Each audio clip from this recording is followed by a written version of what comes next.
నమస్తే. Welcome to my channel kitchen queen by Juhi. Hello friends, మీరందరూ ఎలా ఉన్నారు? నేనైతే బాగున్నాను. ఐ హోప్ మీరందరూ కూడా చాలా బాగానే ఉంటారు.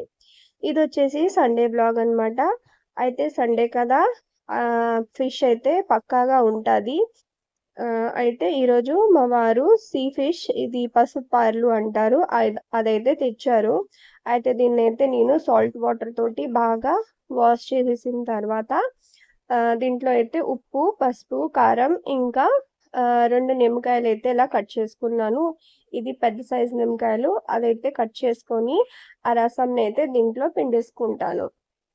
మనం ఎప్పుడైనా సరే ఫిష్‌ని బాగా వాష్ చేసేసి కొంచెం సాల్ట్‌తో కూడా రబ్ చేసుకొని వాష్ చెయ్యాల. అప్పుడే అన్నమాట అది బాగా క్లీన్ అవుతుంది. దాని తర్వాత ఫిష్‌లో కూడా మనం ఎప్పుడు కూడా మ్యారినేట్ చేసినప్పుడు పసుపు, ఉప్పు, కారం, ఇంకా నిమ్మరసం అయితే పక్కాగా వేసుకోవాలి. అప్పుడు మనకి ఫిష్ నీసు వాసన అయితే రాదన్నమాట. ఇప్పుడు కొన్ని ఫిష్ అయితే నేను పులుసు కోసం అయితే తీసుకుంటున్నాను. ఇంకా ఒక 4 పీసెస్ అయితే మాత్రం నేను ఫ్రై కోసం అయితే తీసుకుంటున్నాను. అయితే ఒక 4 పీసెస్ ఫిష్‌లో కరివేపాకు, పచ్చిమిరపకాయ, 1 స్పూన్ ధనియా పౌడర్, 1 స్పూన్ జీలకర్ర పౌడర్, ఇంకా 1½ టీ స్పూన్ నేనిక్కడ చికెన్ మసాలా అయితే వేసుకున్నాను. ఇంకా కొంచెం కారం కూడా వేసుకున్నాను. ఇంకా టేస్ట్‌కి సరిపడా కొంచెం సాల్ట్ కూడా వేసుకున్నాను. అంటే ముందులో మనం కొంచెం సాల్ట్ వేసుకున్నాం కదా! బట్ అది ఫ్రైకి సరిపోదు కాబట్టి మరి కొంచెం అయితే నేను యాడ్ చేసుకున్నాను.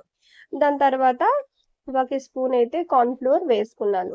వేసుకొని మనము బాగా రబ్ చేసుకొని ఈ ఉప్పు, కారం, మసాలా ఇవన్నీ బాగా మనము దీంట్లో పట్టించుకుందాం. దాంతో పాటు ఇలాగా ఫిష్‌కి మధ్యన మనము ఇలాగా కట్ మార్క్ పెట్టుకున్నాం కదా!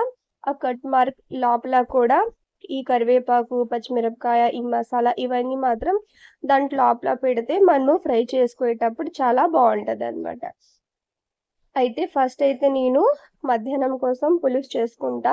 నైట్‌కైతే ఫిష్ ఫ్రై చేసుకుందామనేసి ఇలాగా ఒక బాక్స్‌లో అయితే పెట్టేసుకొని ఫ్రిడ్జ్‌లో అయితే పెట్టేసుకుంటాను. ఇలాగా గాని మనము మ్యారినేట్ చేసుకుంటే ఆహ్, టేస్ట్ అయితే బావుంటది. మొత్తం స్పైసెస్, నిమ్మరసం అయితే మొత్తము ఈ ఫిష్‌కైతే అంటుకుంటదన్నమాట. ఇదే గాని మీరు నెక్స్ట్ డే యూజ్ చేయాలంటే మాత్రం ఫ్రీజర్‌లో పెట్టండి. ఒక 4, 5 గంటల తర్వాత యూజ్ చేయాలి అంటే మాత్రం ఫ్రిడ్జ్‌లో పెట్టుకోయండి. అయితే ఇదైతే ఇప్పుడు నేను ప్రస్తుతానికి ఫ్ ఫ్రిడ్జ్‌లో అయితే పెట్టేసుకుంటాను. పసుపార ఫిష్‌దయితే పులుసు, ఇగురు వీడియో అయితే ఆల్రెడీ నా ఛానల్‌లో ఉన్నది కాబట్టి అదైతే మరి నేను షేర్ చేసుకోలేదు. నేను ఫిష్ రెసిపీస్‌వి ప్లేలిస్ట్ లింక్ అయితే మీకు డిస్క్రిప్షన్‌లో పెడతాను.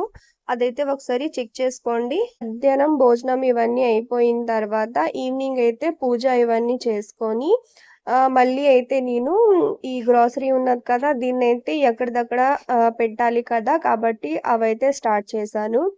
అయితే మీరనుకోవచ్చు నాన్ వెజ్ తినిన తర్వాత పూజ ఏంటి ఈవినింగ్ టైమ్ అనేసి. కాదు, నేనైతే నాన్ వెజ్ తినలేదు. యాక్చువల్లీ నాకు సీ ఫుడ్ అంటే ఎలర్జీ. సీ ఫుడ్ అయితే నాకు పడదు కాబట్టి నేనైతే చక్కగా పెరుగన్నం అయితే తినేసుకున్నాను. దాంతో పాటు ఇప్పుడు వారాహి నవరాత్రులు నడుస్తున్నావు కదా! కాబట్టి నేను ఒక 9 డేస్ అయితే నాన్ వెజ్ తినను అనేసి అనుకోనున్నాను. కాబట్టి చక్కగా పెరుగన్నం తినేసి పడుకోబడిపోయాను.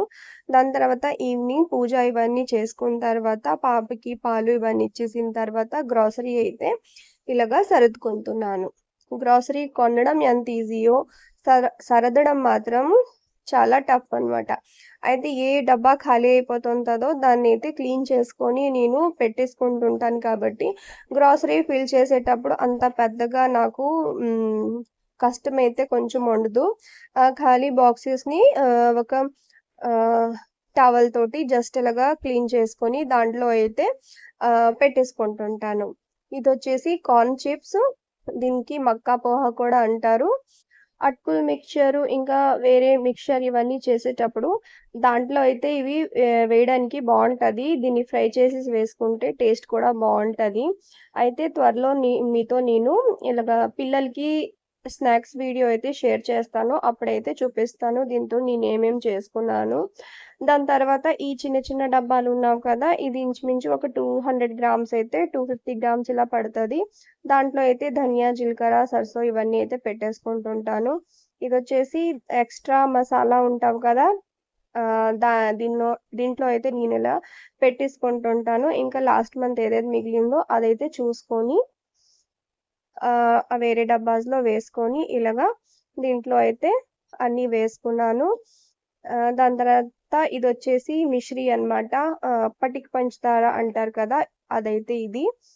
మా వారు భోజనం అయిపోయిన తర్వాత ఇంకా పటిక పంచదార ఇవన్నీ అయితే తింటారు కాబట్టి దానికోసమైతే సెపరేట్‌గా ఒక బాక్స్ అయితే రెడీ చేసుకొనన్నాను. ఇదోటి చిన్న బాస్కెట్ ఉంది కదా! దీంట్లో అయితే ఇలాగా సోంఫ్, పటిక పంచదార ఇంకా ఇలాయచీ ఈ 3 అయితే పెట్టేసుకుంటుంటాను.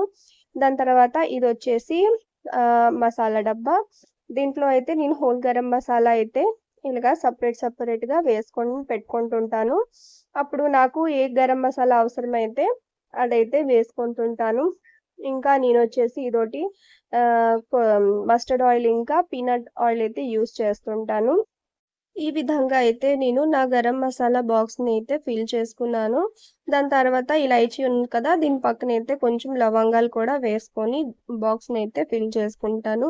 ఈ విధంగా మనము గాని ఒక మసాలా బాక్స్ సెపరేట్‌గా ప్రిపేర్ చేసుకుంటే కుకింగ్ చేసేటప్పుడు సెపరేట్ బాక్స్‌లో అన్నీ వెతక్కుంటా ఇలాగా ఒకే బాక్స్‌లోనైతే మనకి అన్నీ దొరికిపోతది. అప్పుడు టైం వేస్ట్ కాకుండా ఫాస్ట్‌గా కుకింగ్ అయితే అయిపోతది.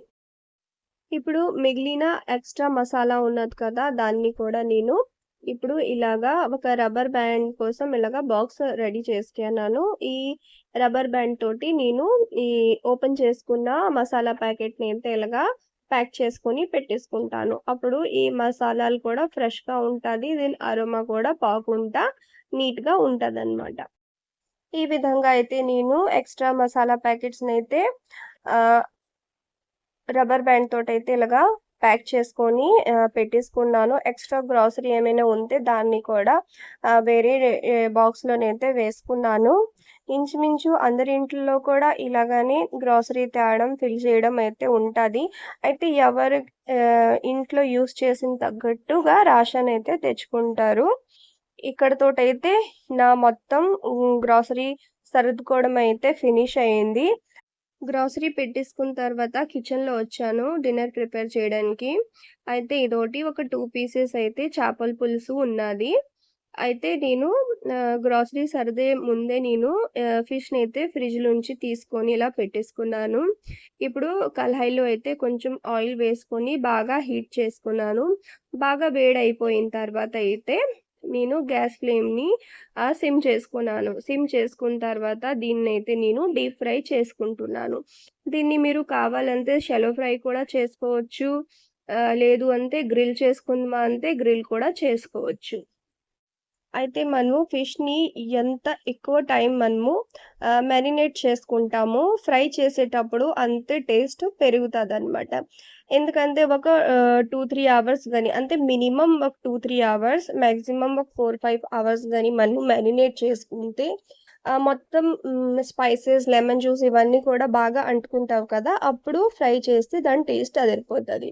మిగతా 2 ఫిషెస్‌ని కూడా ఇలాగే డీప్ ఫ్రై అయితే నేను చేసుకుంటాను. చూసారా? ఫిష్ ఫ్రై చేసేసి మనం తీసిన తర్వాత కూడా ఒక ఫిష్ కూడా ఇరగకుండా చక్కగా వచ్చింది. అందువల్లే ఫిష్‌నైతే ఫస్ట్ ఫ్రై చేసేటప్పుడు ఆయిల్‌ని బాగా హీట్ చేసుకొని, దాని తర్వాత లో ఫ్లేమ్‌లోనైతే పెట్టుకోండి. అప్పుడైతే ఫిష్ ఫ్రై అద్దిరిపోతుంది. ఈ విధంగా గార్నిష్ చేసుకొని ప్లేట్‌లో గాని, మీ ఫ్యామిలీ మెంబర్స్‌ని సర్వ్ చేస్తే వాళ్ళైతే సూపర్బ్‌గా ఎంజాయ్ చేసుకొని తింటారు. చూసారా? ఫిష్ చూడడానికి ఎంత అట్రాక్టివ్‌గా ఉన్నదో తినడానికి అంతే జ్యూసీగా ఇంకా టేస్టీగా అయితే ఉంటది. ఇదండి ఈరోజు వీడియో. ఐ హోప్ మీ అందరికీ నచ్చుంటాది అనుకుంటున్నాను. నచ్చితే మాత్రం తప్పకుండా లైక్ చేయండి. ఇంకా ఈ ఫిష్ ఫ్రై రెసిపీ మీకెలా అనిపించిందో నాకైతే కామెంట్ సెక్షన్‌లో చెప్పండి. ఫస్ట్ టైమ్ గాని చూస్తుంటే సబ్స్క్రైబ్ చేసుకోండి. Thanks for watching.